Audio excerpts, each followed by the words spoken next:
քաղբանտարկյալների թիվը ավելացավ, խոսքը Նարեկ Սամսոնյանի, Վազգեն Սաղաթելյանի մասին է,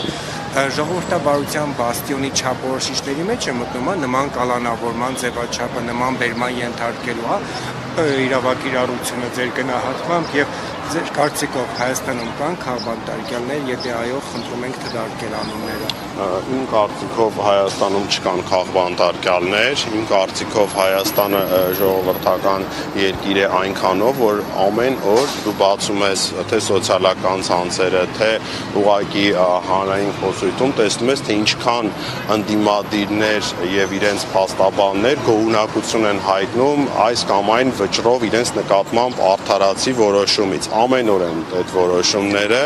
Կներեք, բայց նրանք ասում են, սա փուչիկ էր, գործ չկար, պայթեց, տակը բան չկար, պայթեց։ Տեսեք, յուրաքանչյուր մարդ իր պաշտպանողական ստրատեգիայում որոշում է, թե ինչ ձևով է պաշտպանում։ Կան մարդիկ, որոնք ինչ-որ ժամանակահատված պետական պաշտոն են զբաղեցել եւ բնական է, որ եթե իրենց նկատմամբ քրեական վարույթ է իրականացում, իրենց փաստաբանները ընտրում են, այսպես ասած, ամենահեշտ պաշտպանվելու միջոցը,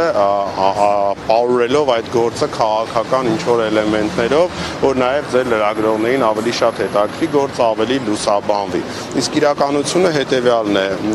լինի գործող պաշտոնյա, նախկին պաշտոնյա, ապագա պաշտոնյա, Հայաստանում բոլորը պետք է իմանան եւ գիտեն, որ չկան յուրայիններ ու ոչ յուրայիններ, ու եթե մարդը կասկածվում է հանցագործության մեջ, անպայման մեր իրավապահները համապատասխան գործողություններ են անում։ Ձեր ոստիկանը ներողություն պետք է ոտքը դնի քաղաքացու գլխին բերման ենթարկել։ Տեսեք, ընթացիկ գործերով ես որպես արտադրության նախարար չեմ կարող կարծիք հայտնել, որտեղ դա կդիտվի կառավարության կողմից միջամտություն ու ճնշում, բայց այդտեղ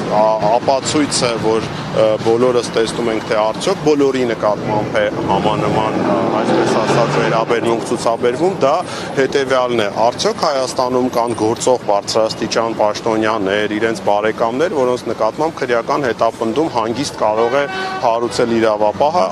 հաշվի չառնելով, թե ինչ տիպի պաշտոնյա է։ Պատասխանը այո է, ինքներդ տեսնում եք։ Հարուցված գործը Դե տեսեք, մի դեպքում ասում եք կալանավորել են, դա արդեն գնահատական եք տալի քաղաքական, բայց եթե կալանավորվում է գործող իշխանության մարդ, ապա արդեն ակնհայտ է, որ ամեն ինչ